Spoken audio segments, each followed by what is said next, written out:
jika ada permasalahan-permasalahan pertanahan, jangan Langsung. sungkan-sungkan dan ragu untuk datang ke kantor-kantor pertanahan. Jangan gampang terbuai dengan orang-orang yang bilang, oh saya bisa mengurus dengan cepat. Iya, orang ketiga Jangan bukan hanya di sampai dalam hubungan ya, di jangan dalam sampai pertanahan gampang pun juga. gampang 97 juta sertifikat yang ditangani oleh Kementerian ATR BPN. Hingga masyarakat bisa tidur dengan tenang. Mohon doa dukungan dari Kemenko Infra. Masalah tanah ini tidak mungkin diselesaikan jika misalnya ada dua pihak yang bertikai masalah tanah, lalu dua-duanya mempertahankan mati-matian. Ada juga pelataran. Pelataran ini adalah pelayanan pertanahan akhir pekan. BPN yang mengorbankan diri melayani masyarakat di hari Sabtu dan Minggu. Ada istilah GTRA, gugus tugas Reforma agraria. Berdasarkan Perpres 62 tahun 2023 dalam rangka percepatan reforma agraria yang dikepalai oleh kepala daerah, tingkat provinsi adalah gubernur, tingkat kabupaten kota adalah bupati dan wali kota. Aplikasi Sentuh Tanahku untuk melihat bagaimana status sertifikat ataupun ingin mengecek status tanah yang lain mereka ingin dapatkan nih, kira-kira punya siapa ini. Daftarkan semua tanah-tanah sesuai dengan amanat undang-undangnya. Ada deadline-nya nggak sih? Karena kan kadang-kadang ada informasi, wah pokoknya setelah tahun 2026 udah tidak berlaku, udah nggak dianggap. Kalau kita mendengar kata pertanahan, mungkin yang pertama kali terbayang adalah sertifikat tanah. Tapi sebenarnya bagi masyarakat tanah itu jauh lebih dari hanya sekedar dokumen aja. Tanah bisa menjadi rumah pertama sebuah keluarga. Tanah bisa menjadi warisan orang tua. Tanah bisa menjadi modal usaha. Tanah juga bisa menjadi sumber konflik kalau kepastian hukumnya tidak jelas. Dan kita tahu di masyarakat masih ada banyak pertanyaan. Kenapa sih mengurus tanah kadang kok rumit? Kenapa sih mungkin masih ada sengketa? Dan gimana caranya untuk bisa melindungi masyarakat dari praktek mafia tanah? Dan di era digital seperti sekarang, apakah layanan pertanahan bisa menjadi lebih cepat, lebih transparan, dan lebih mudah dipahami? Nah, hari ini kita akan membahas satu topik yang sangat dekat dengan kehidupan banyak orang. Transformasi layanan pertanahan dan reforma agraria. Bukan dengan bahasan terlalu teknis, tapi dengan pertanyaan sederhana. Apa sih manfaatnya untuk masyarakat? Dan untuk menjawab itu semua, sudah hadir bersama saya Wakil Menteri Agraria dan Tata Ruang Badan Pertanahan Nasional, Bapak Ossi Dermawan.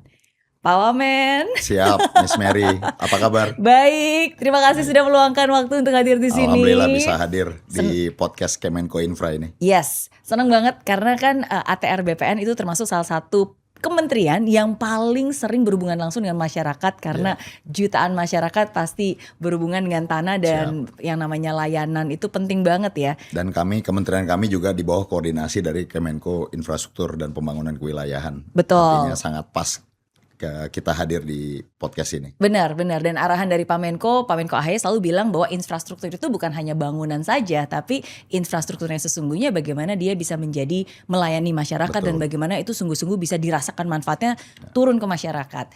Nah, kalau ngomongin tentang transformasi layanan, seperti ini menjadi prioritas utama juga ya di ATR BPN ya? Ya pasti Miss Mary, artinya kalau kita bicara pertanahan sebagaimana tadi pembukaan dari Miss Mary, ini menguasai hajat hidup orang banyak, sehingga tentu harus dikelola dengan sangat baik. Dalam kementerian kami, pertanahan dan tata ruangnya. Dalam bidang pertanahan dan tata ruang ini, Bapak Menteri Nusron Wahid sejak awal memimpin kementerian ini di bulan Oktober 2024, sudah mencanangkan dan menyampaikan kepada seluruh jajaran bahwa 80% pelayanan yang diberikan oleh Kementerian ATR BPN sifatnya adalah pelayanan publik. Artinya pelayanan untuk melayani masyarakat. Sehingga indikator keberhasilannya adalah bahwa publik dalam menerima layanan pertanahan dan tata ruang tersebut terpuaskan. Karena pasti publik, konsumen ingin agar permasalahan pertanahan yang dibawa ke kantor-kantor pertanahan itu bisa diselesaikan dengan cepat. Dan juga dengan biaya yang sesuai dengan peraturan perundang-undangannya, artinya bebas dari pungli. Saya pikir dua hal itu yang kemudian terus ditanamkan oleh Pak Menteri bahwa kita harus mencapai satu misi bahwa kita menghadirkan pelayanan pertanahan yang cepat dan juga sesuai dengan biaya yang diatur dalam peraturan perundang-undangan, tidak membuka celah untuk pungli ataupun korupsi. Nah dari transformasi layanan itulah kemudian Pak Menteri menetapkan dua pilar utama. Bagaimana transformasi layanan ini bisa dilakukan dengan berhasil. Yang pertama tentunya kaitannya dengan pembenahan sistem. Dan yang kedua adalah pembenahan SDM, sumber daya manusianya. Dua pilar inilah yang kemudian difokuskan oleh Pak Menteri dan seluruh jajaran Kementerian ATR BPN yang outputnya mudah-mudahan bisa menghadirkan pelayanan pertanahan dan tata ruang yang lebih baik bagi masyarakat. Oke, dan itu penting banget karena hampir banyak orang kan juga pasti berhubungan dengan tanah ya. Semua kan juga pasti memiliki tanah dan seringkali kadang-kadang kita tuh bingung ini kok lama atau enggak, apakah harus datang berkali-kali atau prosesnya bisa dilacak atau enggak, atau bahkan kita di transparansi harganya sehingga kita juga bisa tahu informasi yang benar seperti apa. Jadi senang banget kalau sekarang dari ATR BPN juga sudah bukan hanya wacana, bukan hanya pilar aja, tapi sudah ada layanan-layanan yang bisa langsung digunakan dan itu terukur semuanya ya. Harus, karena contoh dalam pilar pembenahan sistem misalnya Miss Mary. Pembenahan sistem ini kita berbicara bagaimana kita mensimplifikasi, mempermudah proses bisnis yang dilakukan oleh kantor pertanahan sebagai garda terdepan pelayanan kita di kabupaten kota ataupun di kantor wilayah BPN di tingkat provinsi atau di kementerian sendiri di tingkat pusat. Simplifikasi proses bisnis ini harus kita lakukan sehingga pelayanannya nanti tidak berbelit-belit dan tidak ribet dengan SOP yang juga bisa menjawab semua kebutuhan pelayanan yang kita berikan. Selain itu, tentunya dalam pembenahan sistem ini Pak Menteri juga mengingatkan bahwa pentingnya kehadiran teknologi di sana untuk membenahi sistem ini. Inilah yang juga kita lakukan, bagaimana kemudian database pertanahan kita harus kita update, pemetaan spasial di atas database kita harus kita update, lalu bagaimana user interface engagement antara pelanggan, masyarakat ataupun customer di kantor pertanahan itu bisa lebih less engagementnya tidak terlalu banyak, tatap mukanya tidak terlalu banyak, kita cut di sana, menghindari peluang-peluang untuk adanya komunikasi yang berlebihan. Ini tentunya harus menghadirkan teknologi, sehingga simplifikasi proses pelayanan ini jika didukung oleh teknologi yang baik, tentunya ini akan menghasilkan satu kekuatan dalam melaksanakan transformasi layanan tersebut. Karena kita ingat Miss Mary, kita tidak ingin kemudian teknologi ini kita lakukan tapi hanya mengubah hal-hal yang sifatnya manual lalu didigitalisasi. Kan bukan itu. Bukan hanya mengubah sertifikat menjadi digital ya. Betul, karena kita ingin justru mengubah simplifikasi proses bisnis ini sehingga lebih transparan, lebih akuntabel dan lebih bisa dipertanggungjawabkan kepada masyarakat. Itu yang menyangkut sistem dan transformasi proses bisnis ini. Tentunya harus kita lihat satu persatu karena pelayanan pertanahan ini kan banyak Miss Mary. Yang alhamdulillah bisa kita lakukan sudah tanpa harus datang ke kantor pertanahan, semuanya dilakukan secara digital. Misalnya adalah pengurusan roya, tanggungan. Itu tanpa harus pelanggan ataupun masyarakat datang ke kantor pertanahan, itu sudah bisa langsung dilakukan. Nah, harapannya ke depan semua tindakan-tindakan hukum yang bisa dilakukan bisa kita lakukan seperti itu dengan dukungan dari teknologi. Jadi kesimpulannya memang kita simplifikasi proses bisnisnya, namun proses bisnis ini juga harus visible dan applicable, bisa dilakukan. Karena kita tidak ingin Miss Mary kalau nanti simplifikasi dilakukan tapi kemudian mengurangi aspek hukum dan legalitas dari pengurusan pertanahan ini. Kita tidak ingin karena hanya ingin cepat-cepatan, tapi kemudian datanya tidak bagus, ataupun legalitasnya tidak terlalu kuat, itu justru akan mengundang permasalahan-permasalahan baru di masa mendatang. Jadi simplifikasi proses bisnis ini pun harus kita lakukan secara hati-hati, jangan sampai nanti menimbulkan masalah ke depan. Dan ini sangat jelas banget ya dan terukur ya. Kalau tadi Pak Wamen bilang pertama berarti kan dari transformasi layanannya. Jadi sekarang dari sistemnya, dari beberapa sistem yang juga prosesnya sudah sangat jelas dan disimplified. Kayak tadi ada ROYA, SKPT, surat keterangan pendaftaran tanah, terus juga informasi nilai tanah gitu kan. Jadi semua sudah lebih jelas.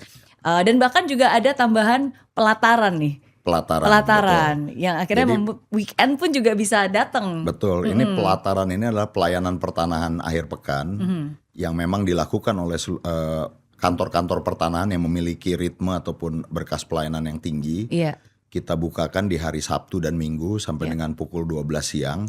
Memberikan kesempatan bagi masyarakat yang mungkin sibuk di hari kerjanya. Nah, mungkin sekarang BPN yang mengorbankan diri untuk melayani masyarakat di hari Sabtu dan Minggu. Iya, Dan alhamdulillah pelaksanaan pelataran ini juga banyak diapresiasi oleh masyarakat benar, karena kemudian mungkin yang bekerja di Jakarta dia harus dari Senin sampai Jumat benar. hanya ada waktu Sabtu Sabtu Minggu Minggu. pulang ke kampungnya bisa mengurus itu. Dan tidak hanya pelataran Miss Mary, Pak Menteri juga di dua Idul Fitri ini Iya. dan Idul Adha juga di hari H libur itu juga membuka Oke. pelayanan terbatas. Oke. Karena di benak Pak Menteri, kementerian kami menganggap masa Lebaran itu kan juga masa kumpulnya berkeluarga di kampung. Iya, Nah, iya. mungkin ada diskusi masalah pertanahan. Oh, ini kan saya ada sertifikat yang mau Iya, saya bagikan. benar. Mungkin orang tuanya bilang begitu ke anak-anak. Benar-benar. Nah, kalau di masa libur itu kantor kita tidak buka kan sayang. Padahal Sayang. itu sedang berkumpul keluarga. Nah, kalau masyarakat tahu bahwa oh ya Iya. kantor pertanahan buka di masa libur tersebut, Bisa mereka bisa langsung datang diurus ya. langsung diurus mumpung keluarganya sedang semua berkumpul di kampung halaman. Iya. Dan ini juga menjadi spirit dan semangat kami di Kementerian ATR BPN berharap agar masyarakat bisa mengurus masalah pertanahannya secara langsung Iya, tanpa mempercayakan kepada orang iya. ataupun pihak-pihak yang tidak berkepentingan. Iya. Karena ini sangat berbahaya Miss Mary. Betul. Menyerahkan dokumen-dokumen pertanahan asli kepada orang Ke calo yang gitu kepada atau ya, orang mungkin ketiga. calo ataupun orangnya lain yang mungkin awalnya kita percaya tapi kemudian dia kerasukan sesuatu dan akhirnya menyalahgunakan kan Iya, akhirnya yang rugi kita. benar. Jadi saya juga menghimbau di podcast ini berharap agar masyarakat jika ada permasalahan-permasalahan pertanahan jangan Langsung. sungkan-sungkan dan ragu untuk datang ke kantor-kantor pertanahan untuk menanyakan Oke. apa yang bisa dibantu oleh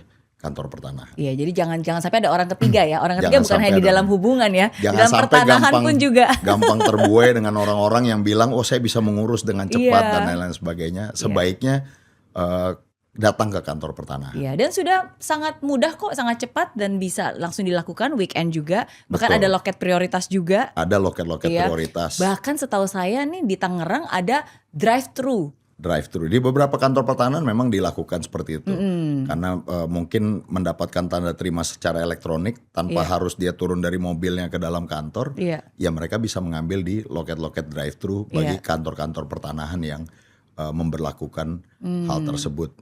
Tentunya indikator kita untuk kantor pertanahan ini adalah Iya. bagaimana mereka bisa mendapatkan satu capaian-capaian secara internal di baik di kementerian maupun di kementerian atau lembaga lain.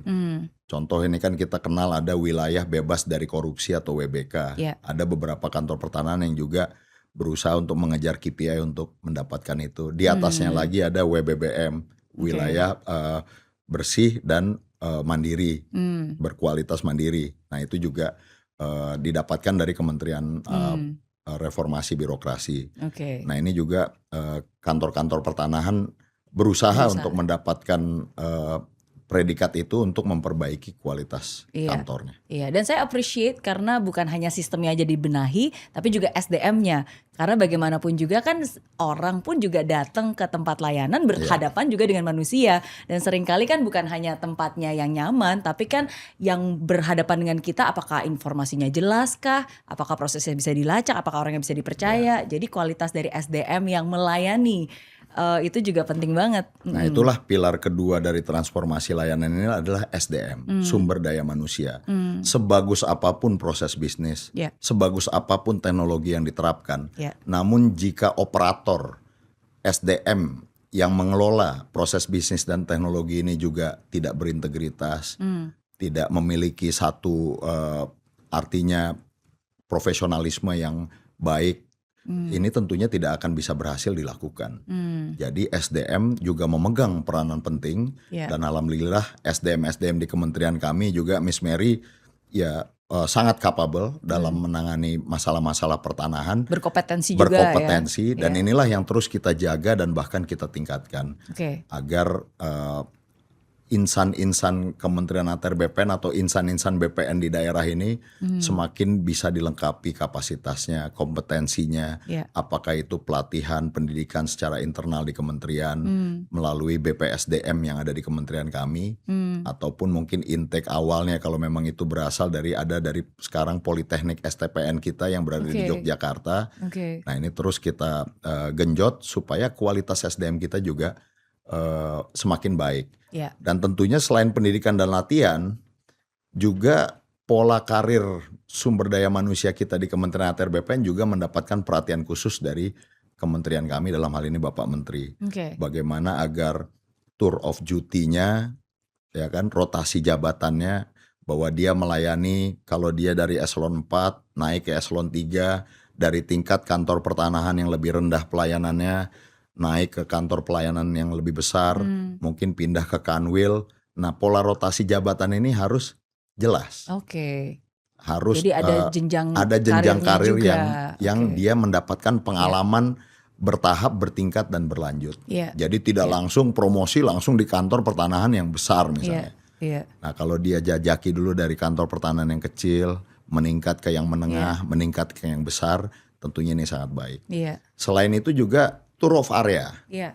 Tour of area ini juga penting karena Indonesia ini sangat majemuk, Benar. daerah barat, daerah tengah, Bukan cuma di daerah kota timur, tertentu aja ya. dengan masalah kompleksitas pertanahan di masing-masing daerah. Nah, harapan kita SDM di Kementerian ATR BPN ini juga bisa merasakan atmosfer bekerja di wilayah barat, mungkin di Sumatera, di Kalimantan bagian barat, lalu juga di tengah, di Jawa dengan tingkat berkas yang cukup tinggi, atau mungkin di wilayah timur Iya. dengan kekhasan masyarakat yang ada di sana. Nah, kalau tour of area ini juga diatur secara baik, sehingga pada saatnya nanti di posisi eselon 2 atau eselon 1 mereka sudah pernah merasakan pengalaman bekerja di 3 zona di seluruh Indonesia ini, kami pikir juga akan memperkuat dan melengkapi kemampuan dan kompetensi dia dalam menghadapi kemajemukan masyarakat. Betul. Sehingga pada saat dia mungkin berdinas di kementerian, di kantor pusat, punya pengalaman, pernah menangani di Sumatera, daerah, pernah mungkin di Maluku, Iya. pernah mungkin di Kalimantan. Iya. Dan Bapak Menteri menyampaikan untuk tour of time-nya, artinya waktu mereka melayani ataupun bekerja di masing-masing area ataupun kantor pertanahan itu adalah Berapa lama? selama 2 tahun. 2 tahun. Jadi Oke. juga ada kepastian berapa lama saya berada di sini. Jangan sampai dipindahkan terus balik-balik. nggak balik-balik. Iya. Nah, ini yang sedang kita upayakan. Tentunya ini work in progress, Miss Iya, Mary. iya. Tapi kira-kira foundationnya itu yang akan dilakukan oleh kementerian kami terkait dengan transformasi layanan dalam menyasar untuk bidang sistemnya dan bidang SDM-nya. Iya, dan walaupun masih work in progress tapi sudah ada hasilnya dan sudah dirasakan Insya ya. Allah mudah-mudahan. Iya, karena kan saya setuju banget Indonesia itu kan bukan hanya kota tertentu aja, bukan hanya Jawa saja, tapi kan lebih banyak di daerah-daerah. Jadi dengan adanya tadi bukan hanya tour of duty, tapi tour of area, tour of time-nya juga gitu. Wah, hafal nih saya. Itu menurut saya win-win karena bukan hanya orangnya juga jadi punya pengalaman di daerah tertentu, tapi kan juga ada transfer of knowledge dan ada keberlanjutan juga sehingga ya semua juga bisa lebih merata ya. Ya, kita juga menghindari dengan seperti itu adanya istilahnya personel-personel yang terlalu lama di satu bidang tertentu, yang mungkin kalau namanya kita bekerja di satu tempat sudah cukup lama, tentunya spirit dan semangat itu akan semakin memudar, dan itu yang kita tidak harapkan terjadi. Semua harus terus bersemangat dengan tantangan baru, tapi juga punya kejelasan. Jadi bukan hanya diperbankan aja nih yang di-rotate nih, di pertanahan juga. Iya. Dan selain itu, sekarang saya juga jadi udah download aplikasinya loh, Pak Wamen. Ada aplikasi Sentuh Tanahku. Ini juga salah satu proses digitalisasi. Betul. Jadi walaupun sistemnya juga ada transformasi, orang-orangnya pun juga sumber daya manusianya juga terus di-upgrade, tapi tetap ya digital itu juga memudahkan Betul, kita semua juga. Betul. Jadi kaitannya dengan teknologi, tentunya ini adalah continuity dari pekerjaan Kementerian ATR BPN dari menteri-menterinya yang lama. Ini kita lanjutkan terus untuk mengupdate sistem informasi kita, termasuk juga yang tadi Miss Mary sampaikan, aplikasi Sentuh Tanahku yang bisa di-download oleh masyarakat untuk melihat bagaimana status sertifikat mereka masing-masing. Iya. Ataupun ingin mengecek status tanah yang lain yang mungkin mereka ingin dapatkan nih, kira-kira punya siapa ini. Bener, bisa Ya lo kan? langsung lihat ada cari bidang, cari berkas Betul. gitu kan. Bisa lihat antriannya Betul. juga. Sehingga kalau diperlihatkan fotokopi sertifikat, ingin mungkin ada jual beli di sana, bisa dicek dulu bener gak ini atas namanya orang ini atau ini sertifikat palsu. Karena kan model sertifikat yang lama itu yang bentuk buku Iya. warna hijau tentu lebih rawan dan lebih riskan untuk diduplikasi atau digandakan. Jadi aplikasi Sentuh Tanahku ini mendata semua sertifikat yang beredar di masyarakat yang bisa di-download oleh masyarakat. Mereka bisa mengecek sertifikat mereka sendiri ataupun juga mengecek bagaimana jika ingin meng-acquire sertifikat lahan-lahan yang sertifikat lainnya. Oke. Dan tentunya selain Sentuh Tanahku, kita juga punya kalau yang secara open ataupun terbuka adalah aplikasi Bumi ATR BPN. Di situ kita bisa melihat bidang-bidang tanah yang mungkin sebagai informasi awal bagi masyarakat mengecek apakah tanah saya betul ada di sana atau tapi memang di Bumi ATR BPN tentunya tidak selengkap di aplikasi Sentuh Tanahku. Karena Bumi ATR BPN ini hanya memperlihatkan bidang ini nomor nibelnya adalah sekian dan ini adalah statusnya hak guna bangunan, hak milik atau HGU dan lain-lain. Tidak disebutkan subjeknya di sana. Dan juga yang ketiga yang juga bisa diakses melalui internet adalah Gistaru. Gistaru. Ini juga masalah geospasial tata ruang untuk mengetahui bagaimana rencana tata ruang provinsi, kabupaten, kota di suatu daerah jika biasanya nih investor-investor yang ingin tahu ini kira-kira tanah ini boleh nggak untuk kawasan industri, boleh nggak untuk dibangun perumahan, boleh nggak untuk sawah dan lain-lain. Nah ini harus bisa dilakukan pengecekannya melalui Gistaru. Selain tentunya untuk memastikan ya kembali bisa datang ke kantor pertanahan atau dinas tata ruang di daerah tersebut untuk mengecek dan meng-cross-check terkait dengan hal tersebut. Iya. Jadi niat baik dilakukan dengan baik juga untuk kebaikan bersama. Betul. Hanya saja kadang-kadang banyak orang itu punya asumsi-asumsi yang salah dan ketakutan tersendiri gitu. Kadang-kadang pikir wah kalau gitu sertifikat tanah saya nih masih berlaku nggak nih kalau nanti semuanya digital. Terus nanti aman nggak nih kalau orang bisa ngecek. Nah jadi hal-hal seperti itu, asumsi-asumsi ketakutan seperti itu kadang masih suka ada tuh Pak Wamen. Iya.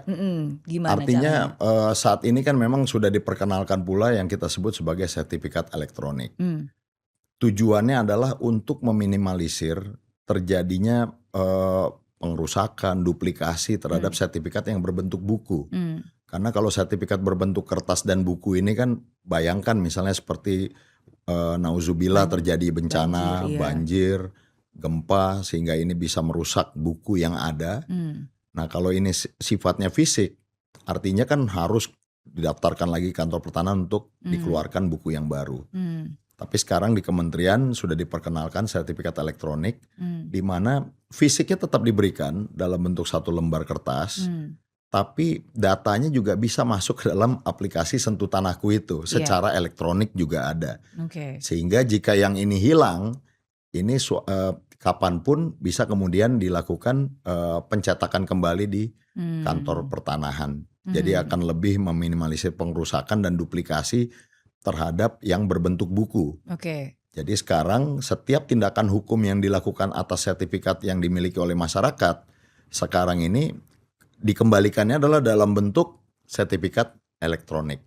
Jadi perlahan-perlahan mudah-mudahan semua terkonversi nanti menjadi sertifikat elektronik di mana diyakini ini akan jauh lebih aman, lebih secure karena artinya pendataan server dan ini kan semua dipegang oleh Kementerian ATR BPN melalui Pusdatin ya. Jadi dibandingkan mudarat dari memegang sertifikat yang berbentuk buku, tentunya yang berbentuk elektroniknya jauh lebih banyak manfaatnya. Iya.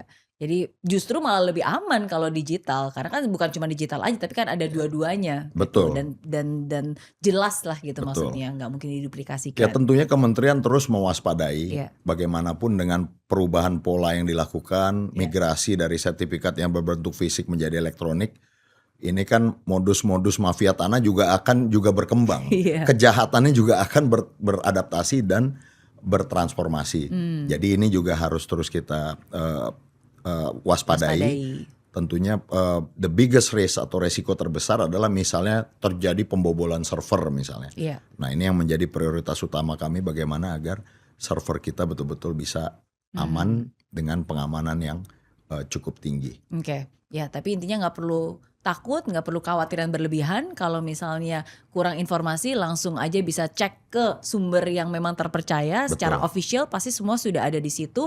Langsung aja datang untuk bisa tanya dengan yang bertugas di situ, karena semua layanannya juga sudah tersedia. Betul. Jadi lebih baik langsung di cross check langsung daripada dapat sumber-sumber yang tidak bisa dipercaya ya. Karena migrasi dari bentuk fisik ke elektronik ini juga membutuhkan sosialisasi dan edukasi kepada masyarakat. Kita juga harus paham bahwa masyarakat kita majemuk, tidak semua juga literasi digitalnya tinggi. Kita juga harus masih menghargai masyarakat kita yang berada di pedalaman, yang lain-lain yang mungkin masih beranggapan sertifikat buku ini yang jauh lebih aman bagi mereka. Jadi kita secara perlahan melakukan sosialisasi dan edukasi, berharap masyarakat bisa perlahan-lahan bermigrasi ke sertifikat elektronik. Saat ini dua-duanya masih diakui. Masih bisa, Apakah itu bentuknya fisik ataupun elektronik. Tapi kalau yang berbentuk buku, jika terjadi tindakan hukum, ada jual beli, ada pemisahan, ataupun ada hak tanggungan, nanti pada saat sudah selesai urusannya, itu akan diberikannya dalam bentuk elektronik. Begitu cara kementerian kami untuk mulai memperbarui sertifikat-sertifikat tersebut. Kalau ada pertanyaan, apakah ada hotline tertentu, nomor telepon tertentu, atau website tertentu sehingga masyarakat tuh jelas kalau mau bertanya ke sini? Betul. Kita punya berbagai platform media sosial, baik X, Instagram, maupun juga TikTok, YouTube. Nah mungkin seperti X atau Instagram tertera nomor hotline WA, pengaduan ataupun layanan informasi, itu bisa diakses di sana. Pokoknya langsung aja ke sumber yang terpercaya, yang official. Harus yang official.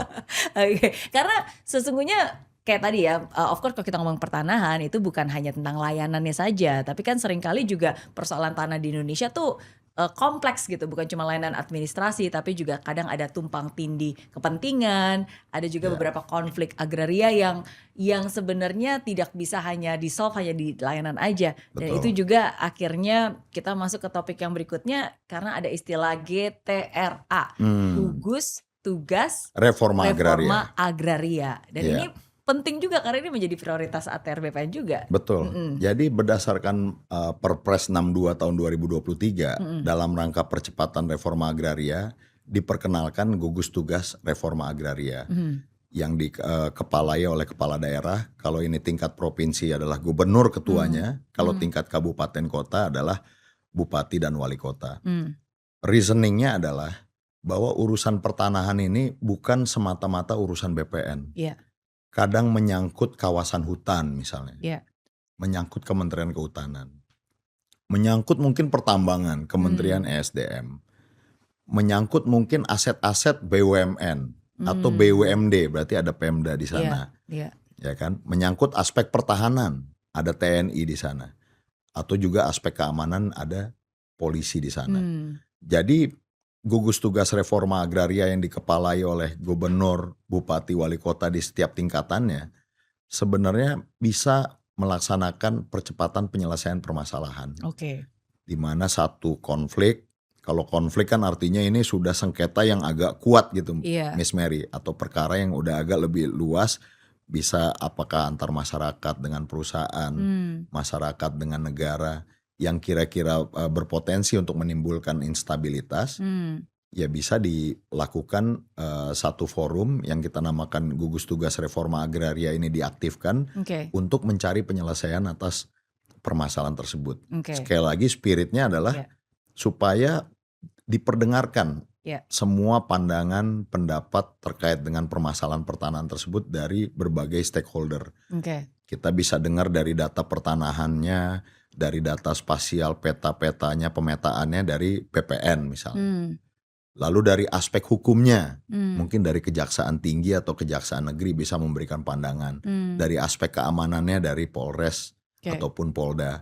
Dari aspek pertahanan, lalu juga dari unsur Forkopimda, tergantung permasalahan pertanahannya. Kalau menyangkut tata ruang berarti ada dinas tata ruang di sana.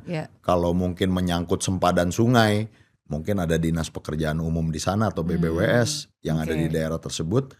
Nah, duduk bersama untuk mencari solusi Oke. terhadap hal tersebut. Oke. Nah, kita pikir dengan adanya Perpres ini tentunya akan membantu untuk bisa mempercepat mencari solusi atas permasalahan-permasalahan yang terjadi. Iya. Inilah yang kemudian kita sosialisasikan kepada seluruh daerah bahwa ternyata kepala daerah juga punya peran penting loh dalam Sangat. menyelesaikan pertanahan. Betul, karena kan setiap daerah kan punya punya ininya sendiri ya, Betul. pemetaannya sendiri, punya Betul. backgroundnya sendiri. Betul. Ya artinya disitulah kemudian GTRA bisa dimanfaatkan dan dioptimalkan.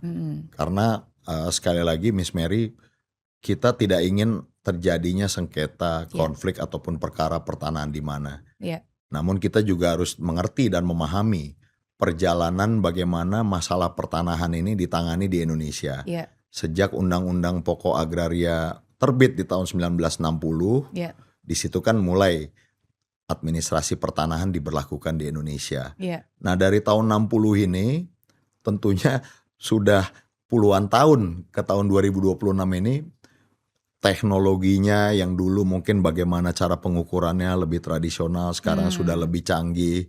Dulu mungkin database pertanahannya yang dikelola apakah itu oleh kelurahan, lalu kadang mungkin ada pemekaran, nanti kantor lurahnya dipisah dua, berkas-berkasnya ada yang dipindahkan, ada yang tercerai-berai dan lain-lain. Nah, ini kita juga harus mengetahui sejarah tanah ini juga panjang, Miss Mary. Iya, betul. Itulah yang kemudian bagaimana memungkinkan terjadinya satu perkara-perkara ataupun sengketa pertanahan karena perbedaan cara pengukurannya dulu dengan sekarang. Betul. Sekarang ternyata lebih canggih. Mungkin Kan dari ukuran atas bisa akurasinya di-capture. lebih Iya. kuat daripada teknologi yang zaman dulu. Iya. Tapi zaman dulu itulah yang sudah terbaik. Iya. Mungkin kita 100 tahun ke depan ada lagi teknologi yang lebih canggih dari sekarang. Iya. Nah, adjustment inilah yang menyebabkan bisa terjadinya adanya tumpang tindih. Oke. Mungkin juga human error di era-era dulu bagaimana dia menggambar secara manual di dalam buku tanahnya dan lain-lain. Tapi itu semua tentunya kita harus kelola dan kita lakukan perbaikan sekarang ini. Oke. Karena pertanahan ini jika ingin pengelolaannya baik, hal yang terpenting adalah data pertanahannya harus baik pula. Karena kan kita tahu kan Miss Mary, garbage in, garbage out. Benar. Kalau datanya kurang bagus, pasti keluarannya akan jadi jelek. Iya. Nah, inilah yang tidak kita inginkan ke depan sambil kita menata lagi permasalahan-permasalahan masa lalu yang menjadi tanggung jawab kami di kementerian sekarang harus kita selesaikan tanpa harus menyalahkan siapapun. Iya, iya. Nah, jadi ini gunanya GTRA sebagai meja besar tempat duduk bersama sehingga stakeholder bisa saling duduk untuk bisa ya diskusi untuk lihat ini seharusnya seperti apa ya. Betul. Karena kan memang kayak tadi permasalahan tanah itu nggak cuma simple doang, bukan hanya batasan yang berbeda, bukan hanya tumpang tindih, tapi seringkali seperti yang tadi Pak Wamen bilang, kadang-kadang tuh mungkin ilustrasinya ada penduduk yang memang sudah tinggal di situ selama bertahun-tahun, tapi ternyata tanah itu dimiliki oleh Pemda contohnya, atau mungkin ingin digunakan untuk kebutuhan industri. Terus misalnya investor sudah membeli, harusnya udah punya izin untuk bisa membangun pabrik, tapi ternyata ada perubahan, ternyata mungkin harus jadi sawah. Nah, jadi hal-hal seperti ini yang tidak bisa hanya diselesaikan di BPN, ATR BPN aja. Betul. Tapi harus kolaborasi. Harus kolaborasi. Kami membutuhkan. Benar. Ya, karena kita tidak mungkin menentukan segala sesuatunya sendiri, apalagi itu sudah menyangkut tugas fungsi ataupun domain dari kementerian atau lembaga lainnya. Contoh kayak aset BUMN misalnya, itu kan kita harus deal dengan kementerian BUMN juga, harus mengetahui. Kalau itu aset TNI, tentunya dengan Kementerian Pertahanan. Jadi justru forum GTRA ini akan mempersatukan dan cocok kepala daerah berdiri di situ karena kepala daerah punya tanggung jawab untuk menjaga stabilitas sosial, politik, keamanan di daerahnya masing-masing. Sehingga jika ada konflik yang agak besar, ya aktifkan GTRA-nya, kumpulkan semua, BPN akan memaparkan secara riwayat tanahnya. Nah, dibutuhkan wisdom dari pimpinan daerah, apa solusi yang terbaik. Nah, kalau disepakati semua kan akan jauh lebih cepat diselesaikannya dibandingkan parsial kepada misalnya bilateral antara kementerian ini dengan kementerian ini, nanti menyangkut kementerian lain, nanti ngurus lagi dengan yang lain. Tapi kalau semuanya duduk bersama kan ini akan sangat baik dan lebih cepat kita menyelesaikan permasalahan. Oke, dan itu berarti sebenarnya dikoordinir oleh ATR BPN. Ya artinya dikoordinirnya oleh kepala daerah sebagai Oke. ketua GTRA, namun BPN memberikan data-data pertanahannya. Oh, oke. Data riwayat tanah, kalau Ya. dibutuhkan paparan, Ya. menjelaskan lahan itu sebenarnya seperti apa, Oke. versi BPN nanti akan dikeluarkan. Oke. Tapi kan kadang-kadang dalam penyelesaian permasalahan kita mendapatkan data pertanahan, Ya. disesuaikan dengan wisdom lokalnya di sana seperti apa, wisdom pemimpin seperti apa. Nah kita carikan solusi. Oke. Kadang Miss Mary, masalah tanah ini tidak mungkin dimenangkan ataupun diselesaikan jika misalnya ada dua pihak yang bertikai masalah tanah, lalu dua-duanya mempertahankan mati-matian. Tidak akan pernah ada jalan keluar. Dan yang akhirnya kedua-duanya juga tidak akan bisa memanfaatkan tanah tersebut. Iya. Jadi memang dibutuhkan juga artinya keterbukaan dan juga keinginan untuk take and give. Itulah kemudian yang kita kedepankan dalam penyelesaian permasalahan pertanahan adalah mediasi yang pertamanya. Ya kan diharapkan ada satu kesepakatan. Misalnya ada pada saat pengukuran ternyata ada sedikit wilayah tetangga yang masuk ke wilayah kita. Nah di sana kalau ada kelegoan hati, baik saya ambil setengah, kamu ambil setengah, setuju, disahkan dengan berita acara, itu tentu bisa dilakukan. Tapi kalau mediasi gagal, ya tentunya bisa dilakukan melalui gugatan di pengadilan.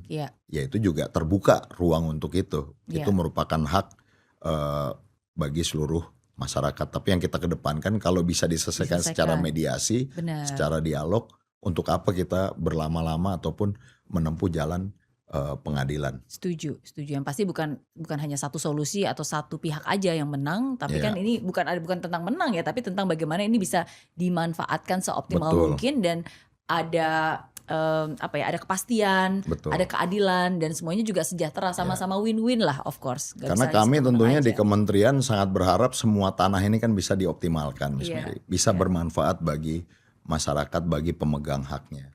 Jika kemudian satu perkara pertanahan masuk di pengadilan, otomatis statusnya kan jadi status quo. Tidak bisa dilekatkan hak, tidak bisa dijadikan tanggungan, tidak bisa dilakukan usaha dan lain-lain. Kan akhirnya yang merugi juga bangsa kita. Sehingga ya kita berusaha menyelesaikan satu demi satu permasalahan-permasalahan pertanahan yang ada. Dan alhamdulillah semua punya spirit yang tinggi di Kementerian ATR BPN. Tentunya masih banyak kekurangan Miss Mary, kita harus akui itu. Tapi kita terus berupaya memperbaikinya dengan yang tadi itu GTRA salah satunya. Dan juga transformasi layanan. Work in progress. Oke. Terakhir berarti harapan dari Pak Wamen Ausi, kira-kira nih misalnya 5 tahun ke depan itu sebenarnya pengennya tuh seperti apa yang diharapkan dengan adanya transformasi ini, dengan adanya banyak hal yang sedang dilakukan. Ya artinya kita sangat berharap tentunya Kementerian ATR BPN dalam melaksanakan tugas dan fungsinya kepada masyarakat, utamanya dalam memberikan pelayanan ke masyarakat, kita berharap masyarakat lebih mendapatkan kemudahan dalam mengurus pertanahan. Karena kita tahu tanah ini pasti menyangkut hidup mereka. Kita harus berempati terkait hal itu dan kita menganggap semua masalah tanah itu sangat penting karena menyangkut hajat hidup orang banyak. Kita berharap agar transformasi layanan yang kita lakukan, baik itu dari sisi perbaikan sistem dan SDM ini, membuahkan hasil yang lebih baik sehingga pada saat masyarakat datang ke kantor pertanahan, mereka akan merasakan kepuasan. Datang ke kantor pertanahan, disambut di loket-loket dengan senyum, membawa permasalahan, datang ke kantor pertanahan, diberikan solusi-solusi. Jika itu tidak ada permasalahan, berarti berkasnya bisa dilakukan sampai keluar sertifikatnya. Jika itu ada permasalahan, bisa dicarikan solusi, jalan keluar bagi masyarakat atas setiap permasalahan yang dihadapi. Nah itu yang menjadi tujuan utama kami di Kementerian ATR BPN, memberikan senyuman yang terbaik bagi masyarakat pada saat mereka mengurus masalah pertanahan dan juga tata ruang. Kalau itu bisa terjadi, tentunya tanah bisa diberikan kepastian hukum secara jelas, pelayanannya bisa cepat, punglinya tidak ada, dan ini tentunya akan berdampak sangat positif Pasti. terhadap perekonomian Indonesia. Benar. Jadi multiplier efeknya akan tinggi Iya. terhadap perekonomian kita. Iya. Bisnis juga bisa berjalan lebih pasti. Masyarakat bisa mendapatkan kepastian jika mereka mungkin punya UMKM, mereka ingin jaminkan sertifikat tanahnya bisa mendapatkan tambahan Iya, modal. ada nilai ekonomis juga. Lalu mereka bisa putar lagi untuk kesejahteraan mereka, sehingga tanah juga punya peran yang sangat penting dalam mendukung perekonomian nasional. Dan itu harapan kami di Kementerian ATR BPN, mudah-mudahan kami bisa menjawab tantangan tersebut, memberikan pelayanan yang sebaik-baiknya bagi masyarakat dimanapun berada. Sehingga masyarakat bisa tidur dengan tenang. Amin. Tidurnya pun juga bisa tersenyum ya. Ya, Karena tahu amin. aset-asetnya itu sudah punya kepastian, Amin. aman, dan bisa digunakan untuk kesejahteraan keluarga juga. Ya, saat ini sekitar 97 juta sertifikat Miss Mary yang ditangani oleh Kementerian ATR BPN. Mudah-mudahan mayoritas bisa tidur dengan tenang. Oke. Tapi yang memang memiliki masalah ya tentunya harus kita selesaikan. Iya. Tapi yang mayoritasnya dari 97 juta itu kan alhamdulillah mungkin Miss Mary juga punya sertifikat bisa tidur dengan tenang. Masih Nah, ada ini satu harapan yang kami. dicek. Itu yang menjadi harapan kami. Benar. Bahwa semua mayoritas pemegang sertifikat Setuju. semua bisa tidur dengan tenang. Setuju. Karena kan kita juga semua bekerja keras ya untuk keluarga, untuk warisan, supaya bukan cuma kita nikmati tapi kan anak cucu ya, dan Ya. itu salah satu kepastian yang bisa membuat kita Dan tenang lah. tentunya Miss Mary kalau diizinkan juga di podcast ini, kami dari kementerian juga menghimbau kepada masyarakat tadi kan agar melaksanakan pengecekan ataupun ada hal apapun terkait dengan pertanahannya untuk datang ke kantor pertanahan. Ya. Lalu yang kedua, jika mereka masih memiliki tanah-tanah yang belum didaftarkan kepada negara, sebaiknya mereka lakukan untuk didaftarkan ke negara sehingga bisa tercatat dan mungkin dilakukan sertifikasi juga. Oke. Jadi jangan sampai hanya memegang bukti-bukti hak yang lama, yang tradisional, yang nantinya ke depannya kan lambat laun akan tergantikan dengan sertifikat yang dikeluarkan oleh negara. Jadi paling tidak daftarkan semua tanah-tanah, ini juga sesuai dengan amanat undang-undangnya. Daftarkan tanah-tanah kita, jangan berpuas diri hanya memegang AJB, hanya memegang perjanjian jual beli, hanya memegang surat-surat dari kelurahan. Tingkatkan itu, daftarkan itu ke negara agar tercatat. Ada deadline-nya nggak sih? Karena kan kadang-kadang ada informasi, wah pokoknya setelah tahun 2026 udah tidak berlaku, atau setelah tahun ini udah nggak dianggap. Gitu. Memang di undang-undang PP dan permennya ada batas waktu untuk pendaftaran tanah tersebut yang memegang hak-hak lama. Tapi bukan berarti hak-hak tersebut kemudian tidak bisa menjadi bukti untuk ke depannya. Artinya itu tetap dipandang sebagai salah satu bukti, tapi mungkin tidak sekuat jika memegang sertifikat. Jadi saya menghimbau kepada masyarakat kalau memegang bukti hak lama terhadap satu tanah, tolong diuruskan ke kantor pertanahan sehingga mendapatkan kepastian hukum yang lebih jelas. Iya, setuju sih, harus ada urgensi. Karena kan kalau nggak ada deadline, jadinya nggak akan pernah selesai semua nih. Siap. Oke, terima kasih sekali lagi Pak Wamen sudah Terima kasih membantu banyak, Miss mengklarifikasi. Saya belajar banyak dan hati lebih tenang karena tahu kalau misalnya ada kebingungan, ada pertanyaan, selalu tahu kemana kita harus bertanya, kemana kita harus datang, kemana kita bisa mendapatkan layanan yang pasti. Mohon doa dari Miss Mary, dukungan dari Kemenko Infra agar kami di Kementerian ATR BPN bisa amanah dan juga melaksanakan tugas-tugas pelayanan pertanahan dan tata ruang ini dengan sebaik-baiknya bagi masyarakat. Amin. Mohon doanya, Miss. Sama-sama. Semangat buat tim ATR BPN. Amin. Amin ya Rob. Terima kasih, Miss Mary. Sama-sama. Hari ini kita belajar bahwa pertanahan bukan hanya soal sertifikat, tapi ini soal kepastian hidup masyarakat. Ketika layanan pertanahan menjadi lebih cepat, lebih transparan, dan lebih mudah diakses, maka masyarakat akan merasa lebih aman. Dan ketika data pertanahan semakin rapi dan digital, maka potensi sengketa bisa ditekan. Ketika reforma agraria berjalan dengan kolaborasi yang kuat, tanah tidak hanya menjadi aset, tapi juga menjadi jalan menuju kesejahteraan. Dan inilah pesan penting yang perlu kita pahami bersama. Pembangunan besar yang selalu dimulai dari hal yang sangat mendasar. Salah satunya adalah kepastian atas tanah. Karena bagi masyarakat, tanah yang jelas bukan hanya membuat pembangunan lebih pasti, tapi tanah yang jelas bisa membuat hidup lebih tenang. Saya Mary Riana dan sampai bertemu di episode Inframe berikutnya. Dream big, work hard, and never give up. Indonesia pasti bisa.